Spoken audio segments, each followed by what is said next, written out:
hoje em Bauru, São Paulo, no Parque Vitória Régia, passando para trazer mais uma palavra ao seu coração. No livro de Romanos, no capítulo 12, no verso 2, nós lemos: "E não vos conformeis com este século, mas transformai-vos pela renovação da vossa mente, para que experimenteis qual seja a boa, agradável e perfeita vontade de Deus."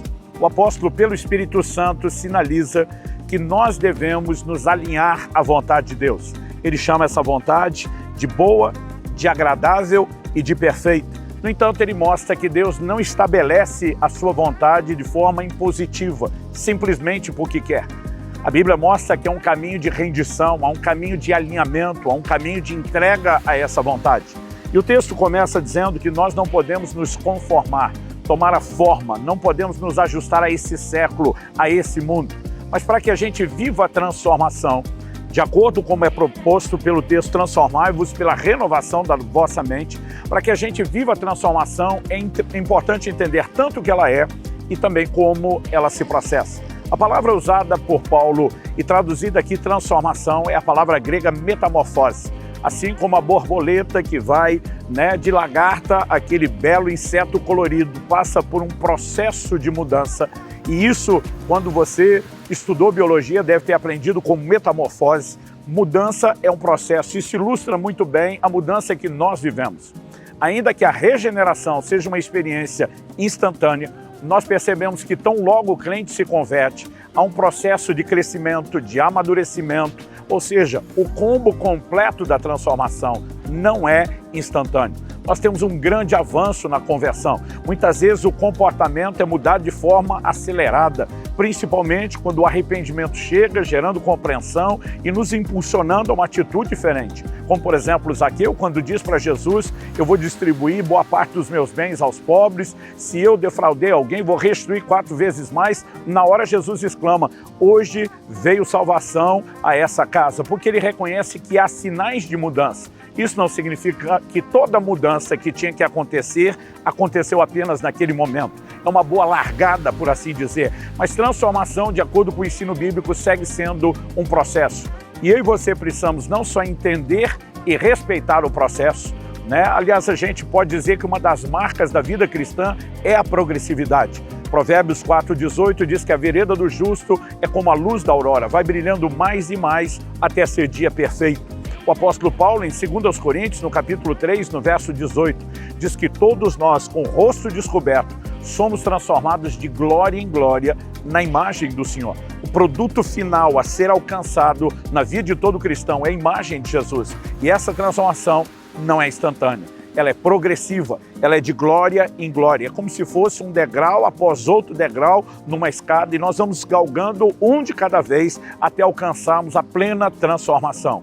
Então, quando entendemos que transformação não é instantânea, nenhum de nós pode se acomodar com as mudanças que já ocorreram. Por mais extraordinárias que sejam, por maior que seja a alegria e a gratidão pelas mudanças já experimentadas, nós precisamos continuar vivendo transformação. Evidente que ainda não alcançamos a estatura do varão perfeito, Cristo Jesus, e não podemos simplesmente nos acomodar. Mesmo que numa psicologia de compensação, olhando tudo que já mudou, não há motivos para que nenhum de nós aceite estagnar. A mudança é um processo e devemos seguir mudando.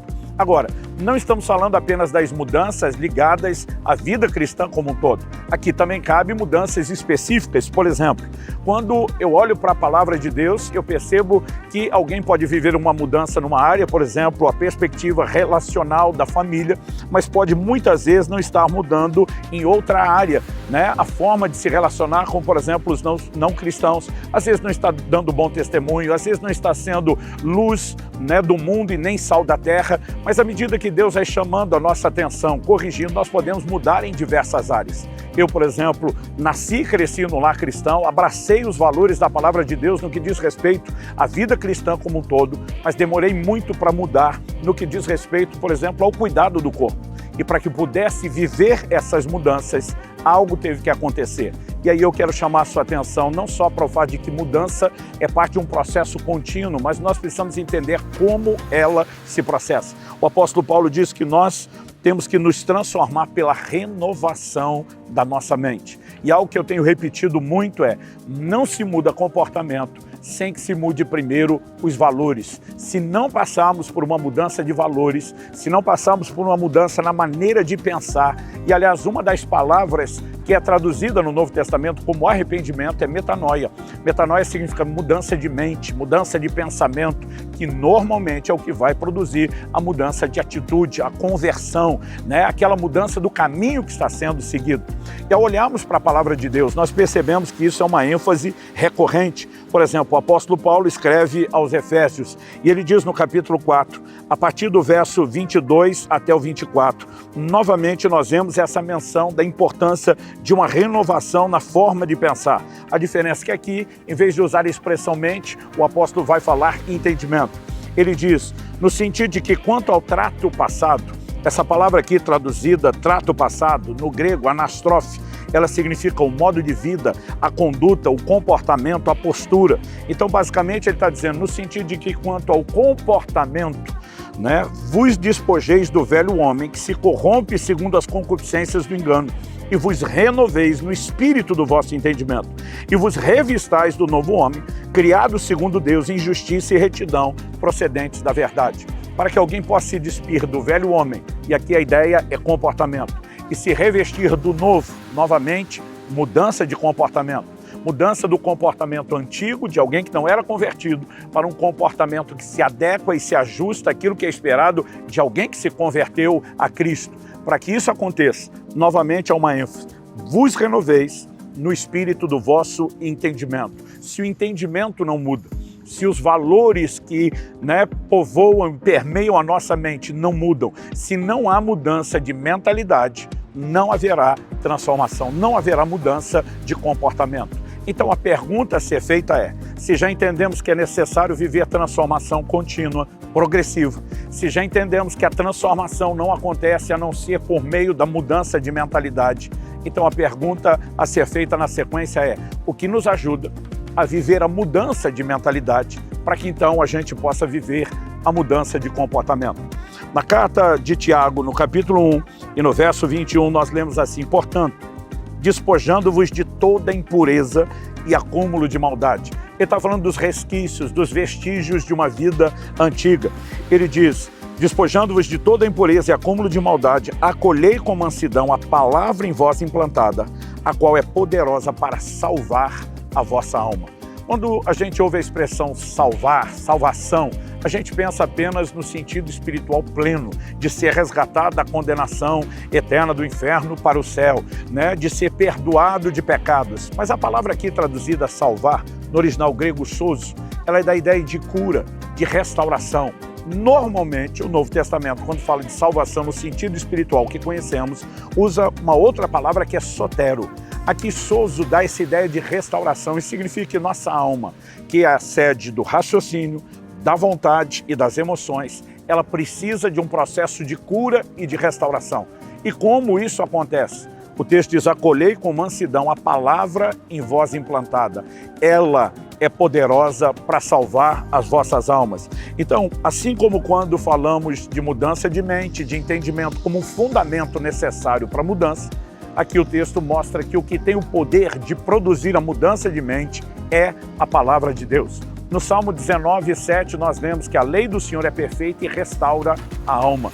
Muitos de nós, quando nos convertemos, trazemos o que, na versão que eu estou usando aqui, foi traduzido como acúmulo de maldade. Em outras, aparece a versão vestígio. O que é o vestígio? São os restos. Muitas vezes, uma perícia criminal, por exemplo, ela vai examinar uma cena do crime e, através dos vestígios, eles conseguem decifrar o que aconteceu. Onde está um furo de bala na parede, qual a direção da trajetória da bala, para saber exatamente qual era a distância e o ângulo do tiro. Nós podemos dar diversos exemplos. Agora, o vestígio indica que alguma coisa esteve lá. E quando nós olhamos por esse lado, e a palavra de Deus está dizendo que nós temos que nos despojar do vestígio da maldade, significa não que quando Deus nos perdoou, que Ele não nos limpou direito. Mas algumas marcas do comportamento, elas permanecem. E elas precisam ser eliminadas para que haja a mudança completa. Como? Por meio de acolher a palavra de Deus. Às vezes ficam resquícios da forma de pensar. Não é a forma de pensar velha no seu combo completo, no pacote inteiro, mas muitas vezes pequenos elementos ainda permeiam a nossa mente. Na hora de fazer uma escolha do negócio, é aquela inclinação a dar uma desperto, a tirar vantagem. Isso não significa que a pessoa agora seja desonesta como foi antes da conversão, que ela possa estar disposta a mentir ou roubar como era antes, mas às vezes são pequenos vestígios e nossa mente precisa literalmente de uma lavagem. A lavagem de água da palavra. Tem um exemplo, por exemplo, das questões do cuidado do corpo. Eu já cheguei a pesar mais de 150 quilos há mais de uma década atrás, cerca de 15 anos atrás, antes da gravação desse vídeo.